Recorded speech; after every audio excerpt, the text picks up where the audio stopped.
19लाच सातारा, सांगली, कोल्हापूरला मोठ्या प्रमाणावरती फ्लडचा इश्यू झाला होता आणि मग तेव्हा असं लक्षात आलं की जर आपण हे शिकलोय तर मग ह्या डेटा अनालिटिक्सनी हा प्रॉब्लेम आपण सॉल्व्ह करू शकतो का नाही आपण सातारामध्येच असं काही एखादं व्हेंचर चालू करू शकू की ज्या टेक्नॉलॉजीज आपण बोलतोय त्या इथंच होमटाऊनमध्ये आपला का नाही चालू करू शकत आपण. पहिल्या जुन्या ऑर्गनायझेशन त्यामध्ये तसंच मॅन्युअली वर्किंग खूप जास्त चालतं, तर त्याला एक टेक्नॉलॉजीचा टच दिला तर ते कसं ओव्हरकम करता येईल, जे मॅन्युअल वर्क होते त्याला कसं ॲटोमेट करता येईल. टेक्नॉलॉजी बदलती आता, ते अडॉप्ट करणं हे फंटास्टिक गोष्ट आहे सगळ्या इंडस्ट्रीसाठी. सांगायला आवडेल की 95% ही वुमेन्सची टीम आहे. अरे आपलं अभिनंदन, म्हणजे आपला पूर्णपणे हा वुमेन लेड स्टार्टअप आहे. नवीन इच्छुक आहेत स्टार्टअप घेण्यासाठी किंवा काही एंटरप्रेन्युअर्स आहेत, काही विद्यार्थी आहेत जे की या जर्नीमध्ये सहभागी होऊ शकतात, तर त्यांच्यासाठी आपला काय संदेश राहील? नक्कीच ह्याच्यामध्ये यावं, कारण जर जॉबचा विचार केला आता तर तेवढे जॉब्स पण अवेलेबल नाही आहेत. एक तर चांगला पार्ट आहे हा, आणि आता बऱ्याचशा गोष्टी अवेलेबल आहेत तुम्हाला आसपास. म्हणजे फॉर एक्झाम्पल CIII सेंटर आहे, तिथं मेंटरशिपपासून सगळ्या गोष्टी तुम्हाला सांगितल्या जातात. सो जर एवढ्या सगळ्या गोष्टी अम्युनिटीज तुम्हाला अवेलेबल आहेत तर ते करायला पाहिजे. त्यानंतर असं ठरवलं की इथून पुढची कुठलीच POC फ्री नाही करायची. पॉझिटिव्ह एन्व्हायरमेंटमध्ये जेवढं तुम्ही जाल ना तेवढं तुमचा एक बिझनेस माइंड होईल. तुम्ही स्वतःला मोटिवेट ठेवाल ना तेवढं तुम्ही त्या गोष्टीमध्ये सक्सेसफुल व्हाल.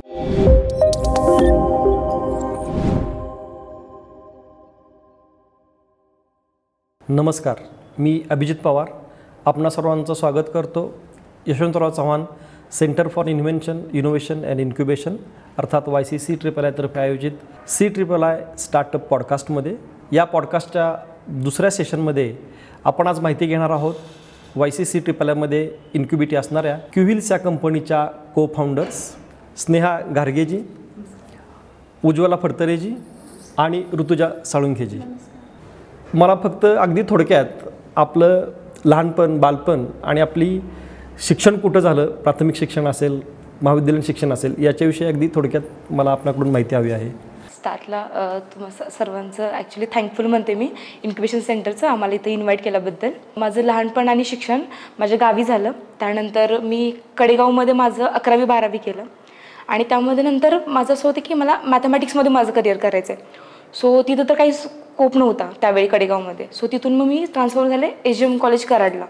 त्यात मी माझं बॅचलरपर्यंत माझं कंप्लीट झालं आणि मग मला चान्स मिळाला YCS कॉलेजमध्ये MSc ॲडमिशन घेण्याचा. सो मी तुम्ही इथूनच MSc? येस, माझं मास्टर YC कॉलेजमध्ये झालं. इथूनच एज्युकेशन कम्प्लिशन टू माझं करिअर हे इथंच माझं सगळं कंप्लीट झालं. उज्ज्वलाजी आपल्याविषयी? नमस्कार, same thank you for inviting us here. Actually माझं 10वीपर्यंतचं शिक्षण म्हणजे प्राथमिक माध्यमिक शिक्षण माझ्या आजोळी झालं.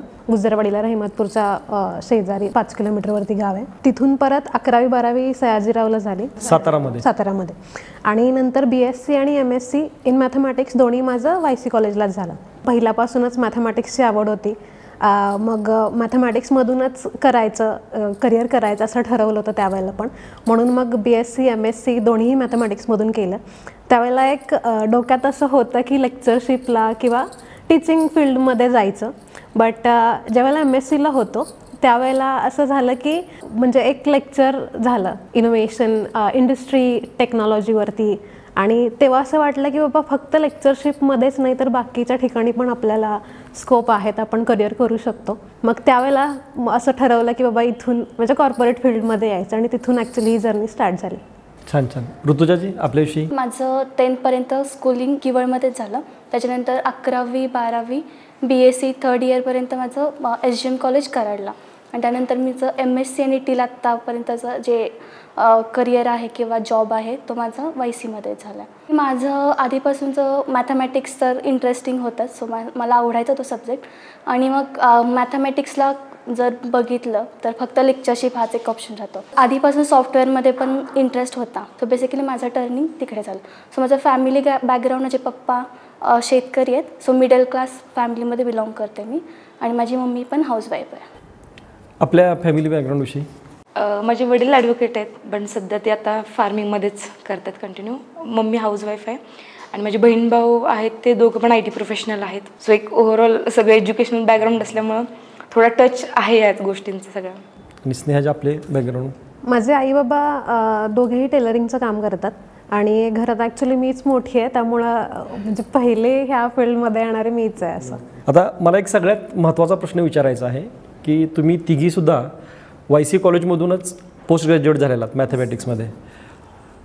तर तुम्हाला हे फील्ड म्हणजे कोणाला टीचर बनायचं होतं, कोणाचे काय ॲस्पिरेशन्स वेगळे होते सॉफ्टवेअरचे, आणि स्टार्टअप जर्नीची सुरुवात तुम्ही कशी केलीत किंवा हा विचार तुमच्या मनात कसा आला याच्याविषयी मला जाणून घ्यायला आवडेल.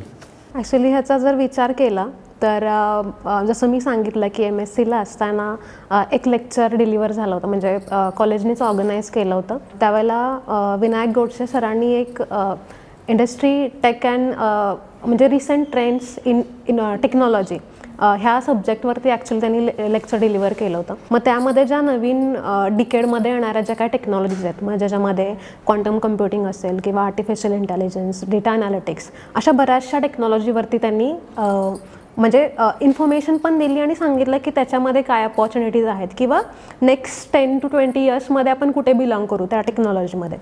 मग तिथूनच एक असं झालं की म्हणजे सरांचाच असा अप्रोच होता की का नाही आपण सातारामध्येच असं काही एखादं व्हेंचर चालू करू शकू की ज्या टेक्नॉलॉजीज आपण बोलतोय त्या इथंच होमटाऊनमध्ये आपला का नाही चालू करू शकत आपण.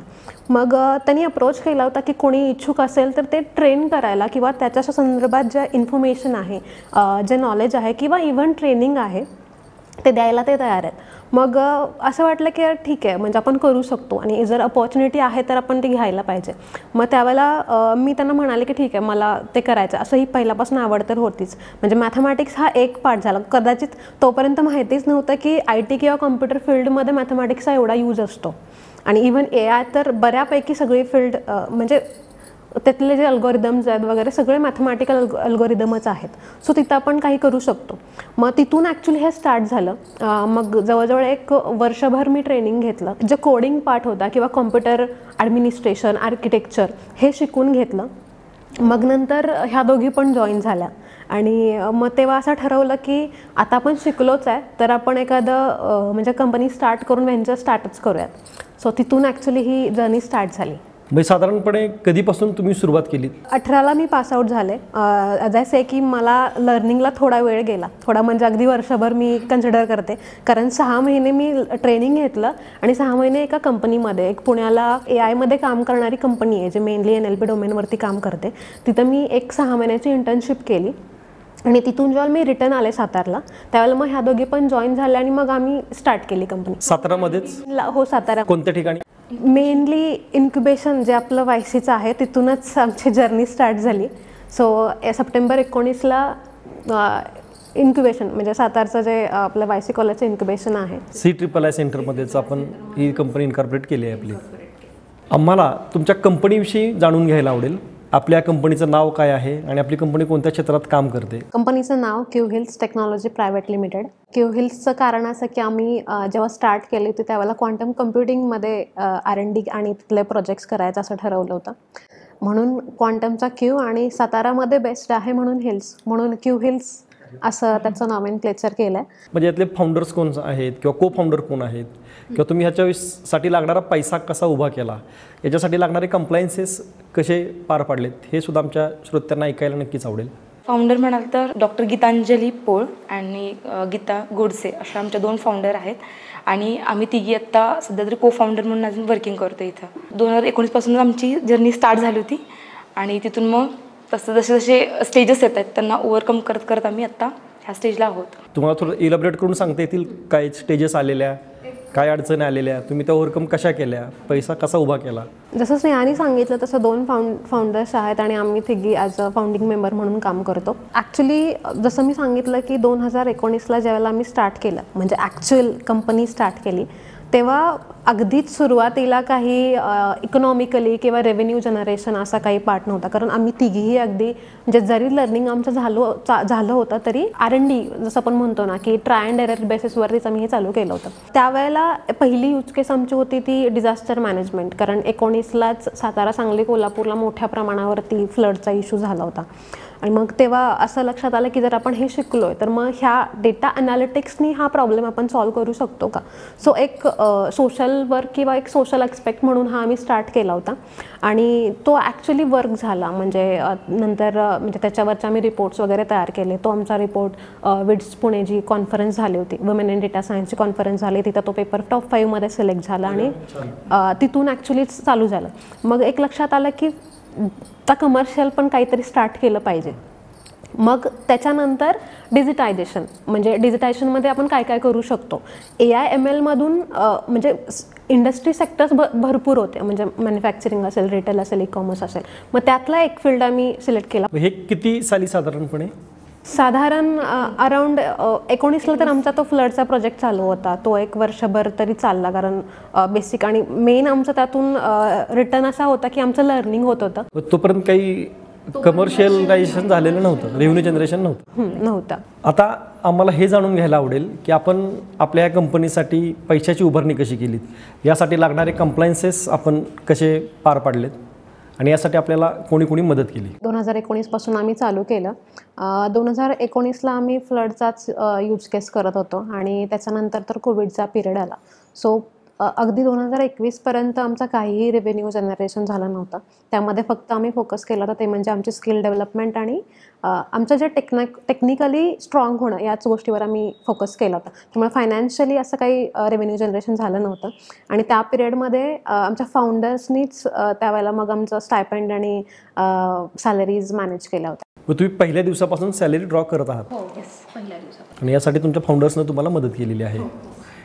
आणि मग 21 पासून आमचे कमर्शियल प्रोजेक्ट चालू झाले आणि मग आम्ही सेल्फ सस्टेनेबल झालो. आता आपल्या स्टार्टअपमध्ये किती जण काम करत आहेत? एम्प्लॉईज किती आहेत आपले?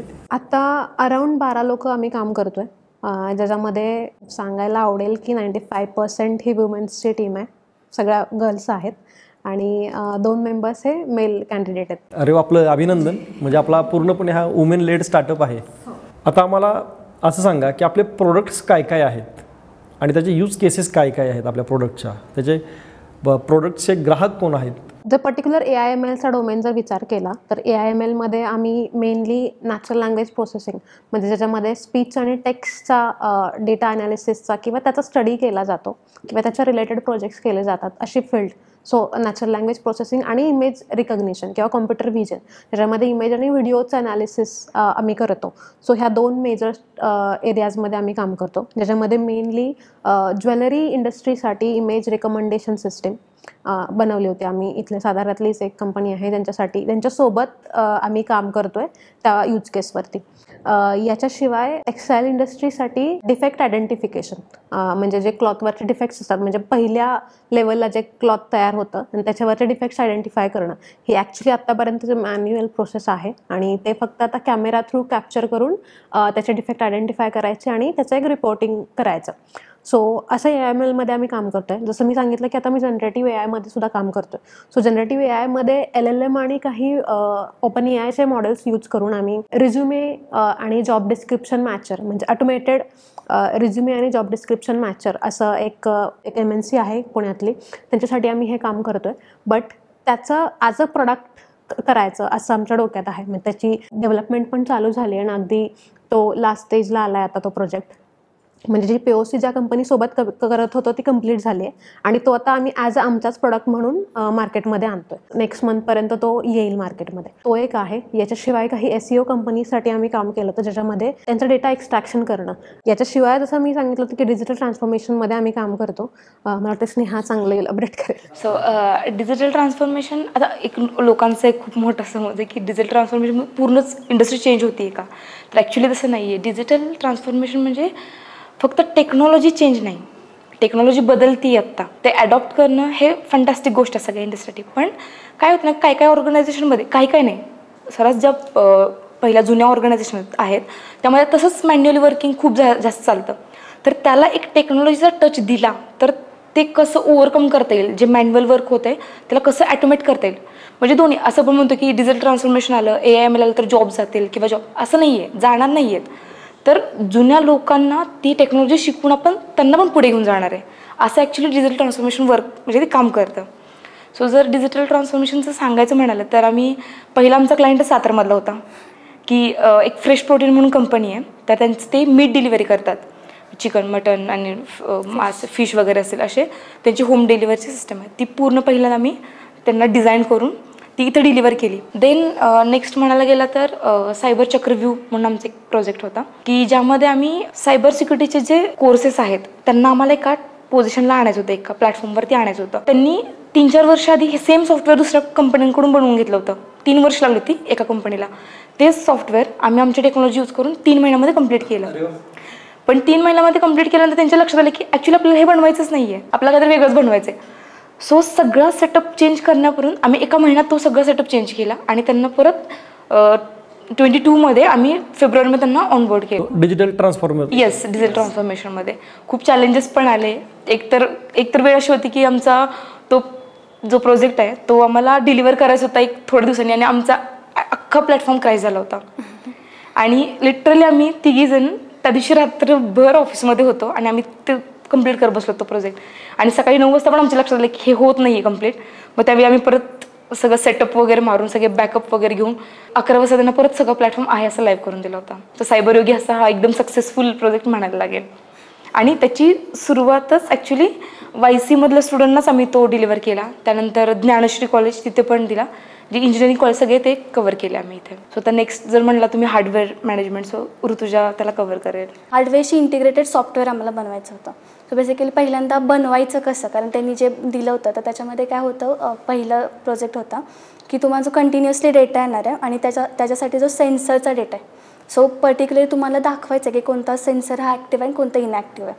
सो डेटा स्पीड तर खूप जास्त होतं की पर पॅकेट 1 मिलीसेकंडला येत होतं. सो ते जे सॉफ्टवेअर आहेत ते डेटा रीड करून परत ते फॉर्म्युलेट करून पर्टिक्युलर त्या सेन्सर्सला दाखवावं लागेल किंवा त्या स्क्रीनवरती विजिबल करावं लागेल की ते कोणतं ॲक्टिव्ह आहे कोणतं इनॲक्टिव्ह आहे. जर टाईम स्पॅन बघितला तर तो 1 मिलीसेकंड. सो एवढ्या स्पीडअपनी पण करणं थोडंसं डिफिकल्ट होतं. त्याच्यामध्ये ॲक्च्युली कम्युनिकेशन गॅप जास्त होता. सो बेसिकली आम्ही काम सातारमधून करतो. जो प्रोजेक्ट होता तो थर्ड पार्टी जो हार्डवेअर जे बनवतात त्यांच्या थ्रू आला होता आणि जे ॲक्च्युली सेटअप आहे तो मुंबईला होता.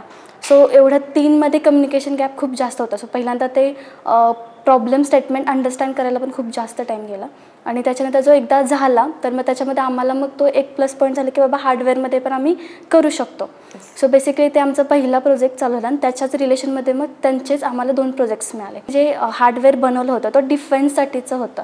सो कंटिन्युअसली दुसरे पण होते ते डिफेन्ससाठी सेमी गव्हर्नमेंटचे प्रोजेक्ट होते. पण जो सेकंड प्रोजेक्ट आहे त्याच्यामध्ये 24/7 जो GUI कम्युनिकेट करेल हार्डवेअरशी तर तो तसा बनवायचाच होता. सो 24/7 तर तो ॲक्टिव्ह राहायला पाहिजे, प्लस तेवढं स्पीडअप राहायला पाहिजे आणि त्यांच्या केसमध्ये ॲक्च्युली स्पीड खूप मॅटर करतं.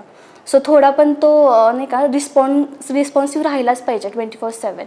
सो डिफेन्सचं असल्यामुळं ते जरा जास्त ट्रिकी होतं. सो मल्टिपल स्क्रीन्स होत्या, रिअल टाईम डेटा मॅनेजमेंट होतं, रिअल टाईम ग्राफ्स होते, तो पण आत्ता चालू आहे.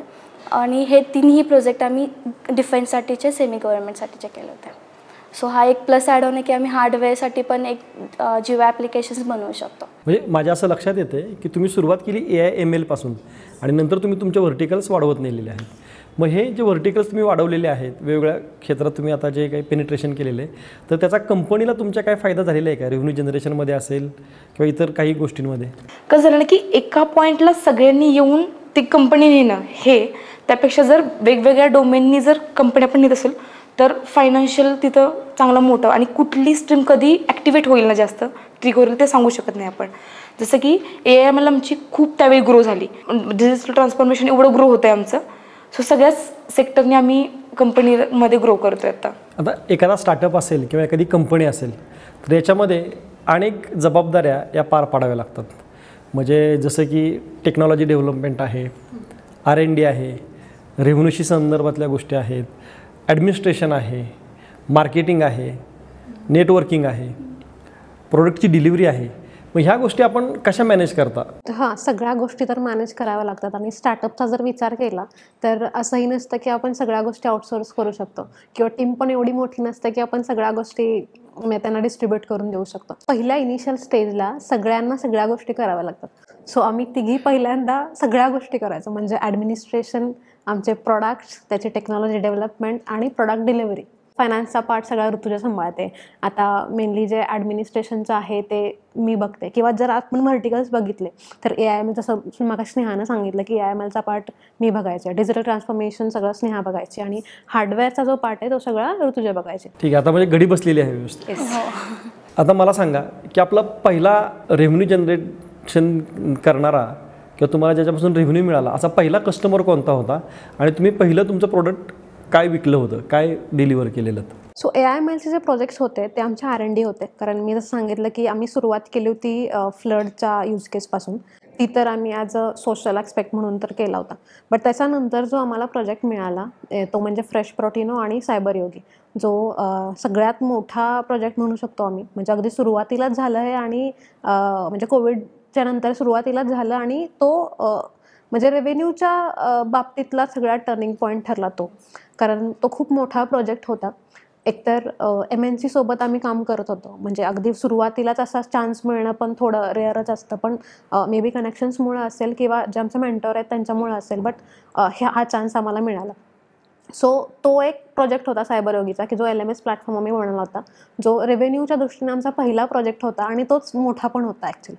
आणि त्याच्यानंतर मग DTचे प्रोजेक्ट्स म्हणजे डिजिटल ट्रान्सफॉर्मेशनचे प्रोजेक्ट त्याच्यातच ॲड ऑन होत गेले. म्हणजे त्यामध्ये आम्हाला एक ट्रस्ट म्हणतो ना आपण, फॅक्टर खूप काम करतो, तो ट्रस्ट त्यांचा खूप मोठा झाला.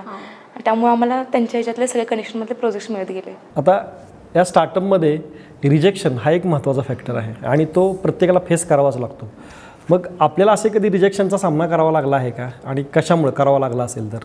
रिजेक्शन म्हणालं तर आता आम्ही स्टार्टअप आहे बरोबर, तर आम्ही काय करतो, आमचे ग्रोईंगसाठी आम्ही वेगवेगळ्या कंपन्यांकडे जातो, सांगतो आमचे स्किल काय आहेत, आम्ही काय करू शकतो. ॲक्च्युली आमचं कामच हे आहे की त्यांचे प्रॉब्लेम अंडरस्टँडिंग करणं आणि त्यांच्यावर त्याला सोल्युशन देणं.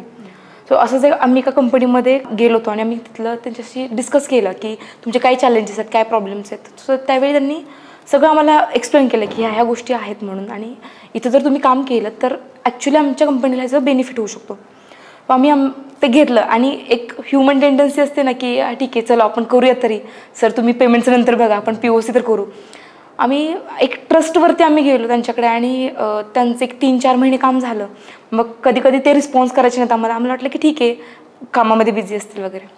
मग ते काम झाल्यानंतर जेव्हा आम्ही डिलिव्हर ॲक्च्युअल करायला गेलो तेव्हा त्यांनी आम्हाला सांगितलं की नाही, आमचे जे पहिले जुने जे होते वेंडर्स त्यांनी आम्हाला ऑलरेडी एक सॉफ्टवेअर दिलं ते फ्रीमध्ये, सो आम्ही ते वापरतो. म्हणजे एवढं जो आम्ही टाईम घालवला त्यामध्ये किंवा आमच्या टीम, म्हणजे वेळ गेला, एनर्जी गेली, पैशासुद्धा लॉस झाला. तो एक रिजेक्शन होतं ना की तो एक म्हणजे तो बॅकलॉगमध्ये गेल्यासारखं झालं की अरे हे काय. त्यातून सुद्धा बरंचसं तुम्हाला शिकता आलं. त्यानंतर असं ठरवलं की इथून पुढची कुठलीच POC फ्री नाही करायची. दुसरा एक पार्ट होता की म्हणजे रिजेक्शनच असं म्हणायला लागेल त्याला खरं. पण असं झालं होतं की एकतर वेळ खूप कमी होता जो प्रोजेक्ट डिलिव्हर करायचा होता. खरं तर आमचं थोडं टाईम मॅनेजमेंट चुकलं असं म्हणावं लागेल त्याच्यामध्ये, की अगदीच 1-2 दिवसाचा वेळ होता तो प्रोजेक्ट डिलिव्हर करायला आणि स्टील आम्ही तो प्रोजेक्ट घेतला होता. लँग्वेज बॅरियर नाही, बट कम्युनिकेशन बॅरियर म्हणता येईल. ते एक्झॅक्ट कम्युनिकेशन नाही झालं, त्यांची यूज केस एक्झॅक्ट आम्हाला समजली नाही. त्या गॅपमुळं जे त्यांना हवं होतं ते डिलिव्हर झालं नाही. सो तिथं एक असं झालं की बाबा नाही, पहिल्यांदा तर सगळं व्यवस्थित बघायला पाहिजे, थोडं टाईम मार्जिन पण ठेवायला पाहिजे आणि मगच घ्यायला पाहिजे. यानंतर तुम्ही एक गोष्ट मला सांगू शकाल का की मागच्या वर्षीचा म्हणजे 23-24चा आपला रेव्हेन्यू काय होता आणि इथून पुढं आपलं फ्युचर प्रोजेक्शन काय असणार आहे? जर मागच्या वर्षीचा विचार केला तर म्हणजे जसं मी सांगितलं होतं की 19ला स्टार्ट केलं होतं तेव्हा तर आम्ही म्हणजे काही रेव्हेन्यू तर नव्हताच त्यावेळेला. 21पासून स्टार्ट केलं तेव्हा काही खूप मोठे प्रोजेक्ट्स आमच्याकडे आले. म्हणजे सायबर योगी होता, आत्मविद्या होता, त्यानंतर डिजिटल ट्रान्सफॉर्मेशनचे प्रोजेक्ट्स होते. ते एकतर लॉंग टर्म होते, पण त्यामुळे झालं असं की आम्ही दुसऱ्या कुठल्या सेक्टरकडे त्यावेळेला लक्षच नाही दिलं. सो लास्ट इयर आमचं थोडं स्लॅक गेलं असं म्हणावं लागेल. म्हणजे लास्ट इयर अगदीच आम्ही 10-15 लाखापर्यंतच आम्ही पोहोचलो होतो. मग ह्या वर्षी परत तो कव्हरअप केला. म्हणजे आता ह्या वर्षीचं आमचं टार्गेट एप्रिलपर्यंत अराउंड 50चं आहे, त्यातलं आम्ही अराउंड 70% तरी क्रॉस. 24-25साठीचं चालू फायनान्शियल इयर, चालू वर्षासाठीचं फर्स्ट हाफसाठीचं. सो मागच्या वर्षीचं असं झालं, बट म्हणजे 15पर्यंत आम्ही रीच झालो होतो. बट आता ह्या वर्षीचं टार्गेट असं आहे म्हणजे ॲटलिस्ट 50पर्यंत. 50 लाख. 50 लाख. आणि भविष्यातलं काय प्रोजेक्शन आहे आपलं? फ्युचर म्हणायला गेलं तर आम्ही आता मोठी JB यायचं म्हणतोय 25 नंतर. आम्ही CRमध्येच चाललं आमचं टार्गेट की CRमध्ये आपण करू शकतो आणि करू शकतो. हे आम्हाला तेवढा कॉन्फिडन्स आहे की आम्ही ते करू शकतो. कारण जसं की इयर बाय इयर जात आहेत ना, तर म्हणतो ना आपण ग्रोथ कधी पण वाढतो. तो मध्ये जरी लॅक झालं असेल तर ओव्हरकम करायचं. कारण टीम आता एवढी स्किल झाली किंवा आम्ही पण इव्हन आता तेवढं स्ट्रॉंग झालं की आम्हाला माहिती आहे की आपण मार्केटिंग केलं, सेल्स केला जोरात, तर आता आपण तेवढं बाहेर करू शकतो.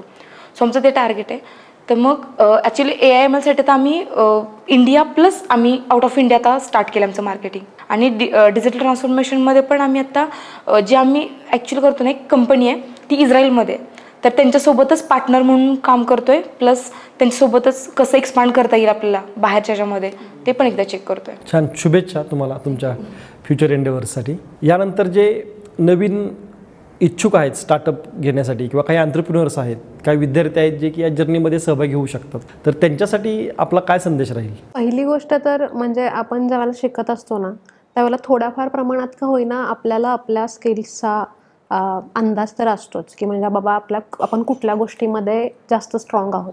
म्हणजे स्टार्टअपचा जर पर्टिक्युलर विचार केला तरी म्हणजे असं नसतं की सगळीच गोष्ट तुम्हालाच हँडल करायची. म्हणजे इनिशियली ते करावे लागतं, पण नंतर तुम्ही ते डिवाईड करू शकता. सो एकतर मी म्हणेन की नक्कीच ह्याच्यामध्ये यावं, कारण जर जॉबचा विचार केला आता तर तेवढे जॉब्स पण अवेलेबल नाही आहेत. आणि जरी असतील तरी म्हणजे अगदीच फ्रेशर्ससाठी वगैरे पण अवेलेबल नाही आहेत, किंवा असतील तरी त्याच्यासाठी वेगळा आणखीन बॅकग्राऊंड टेक्निकल वगैरे. आणि दुसरं एक आहे की तो जो सेक्टर आहे जॉबचा तो आपल्या होमटाऊनमध्ये, म्हणजे जर जॉब करायचा असेल तर आपल्याला कुठंतरी बाहेर स्विच व्हावं लागतं. हा एक पार्ट राहतो. सो मी असं म्हणेन की ठीक आहे, तुम्ही म्हणजे एकतर चांगला पार्ट आहे हा. आणि आता बऱ्याचशा गोष्टी अवेलेबल आहेत तुम्हाला आसपास. म्हणजे फॉर एक्झाम्पल CIII सेंटर आहे, जिथं मेंटरशिपपासून सगळ्या गोष्टी तुम्हाला सांगितल्या जातात. इव्हन फंडिंगच्या ज्या अपॉर्च्युनिटीज आहेत त्या सांगितल्या जातात. तुमचं प्रोडक्ट किंवा जी तुमची आयडिया आहे ती स्केलेबल आहे का, त्याच्यासाठी किती फ्युचर स्कोप आहे ह्या पण कॅल्क्युलेट, किंवा ते त्याच्यासाठी पण मेंटरशिप तुम्हाला देतात. सो जर एवढ्या सगळ्या गोष्टी अम्युनिटीज तुम्हाला अवेलेबल आहेत तर ते करायला पाहिजे. आयडिया असेल तर डेफिनेटली तुम्ही पुढे येऊ शकता. बेसिकली कसं असतं ना, की प्रत्येकाला असं एक भीती असते की बाबा इंग्लिश कम्युनिकेशन किंवा स्किल गॅप, तर हे पण एक बॅरियर असते की बाबा माझं तर कम्युनिकेशन चांगलं नाही आहे. किंवा मी इवन एक एज्युकेशन जर बघितलं तर कोणतंही सॉफ्टवेअर स्किल एवढं प्रॉपर नाही शिकवत, किंवा त्याच्यावरचं हँड्स ऑन एवढं नसतं की बाबा हे नाही आहे तर मी कसं अप्रोच करू. सो बेसिकली असं काही नसतं. तुम्ही जर त्या गोष्टी तुम्ही जर रीच केलं आहे का प्रॉपर ठिकाणी तर तुम्हाला तेही तुमचं ओव्हरकम होऊ शकतं. आणि अपकमिंग जे स्टुडंट आहेत किंवा एंटरप्रेनर जे आहेत त्यांना मी फक्त एक सांगेन की फक्त पॉझिटिव्ह एन्व्हायरमेंटमध्ये जेवढं तुम्ही जाल ना तेवढं तुमचं एक बिझनेस माइंड होईल. तुम्ही जेवढे जास्त तुम्हाला बाहेरचे बिझनेसमॅन आहेत त्यांचे जे लेक्चर्स अटेंड करता येतील ते अटेंड करा. जेवढं तुम्ही स्वतःला पॉझिटिव्ह मोटिवेट ठेवाल ना तेवढं तुम्ही त्या गोष्टीमध्ये सक्सेसफुल व्हाल. बाकीचे जे आहेत ना चढ उतार जो म्हणतो आपण बिझनेसमध्ये, लॅक येतात परत अप्पर जातो, जसं की आमचं पण झालं आहे. आम्ही पण डाऊन आलो होतो, परत आम्ही तेच घेतलं की नाही आता आपल्याला हे करायचं आहे, परत आम्ही त्याच पुष्णीवरती चाललो आहे. सो मला तेवढा राहील स्टुडंटना पण सांगायचं आणि एंटरप्रेनरला की तुम्ही या आणि एक पॉझिटिव्ह फक्त माइंडसेट तुमचा ऑलवेज ठेवा. मित्रांनो, आपण आज पाहिलं QWheels या कंपनीच्या जर्नीविषयी. या स्टार्टअपचे को-फाउंडर्स आज आपल्या पॉडकास्टमध्ये सहभागी झाले. AIML, डिजिटल ट्रान्सफॉर्मेशन, हार्डवेअर या वेगवेगळ्या फील्डमध्ये ते काम करतात आणि याच्याविषयी अतिशय सखोल माहिती त्यांनी दिलेली आहे. याबद्दल QWheels या कंपनीच्या को-फाउंडरचे हार्दिक आभार.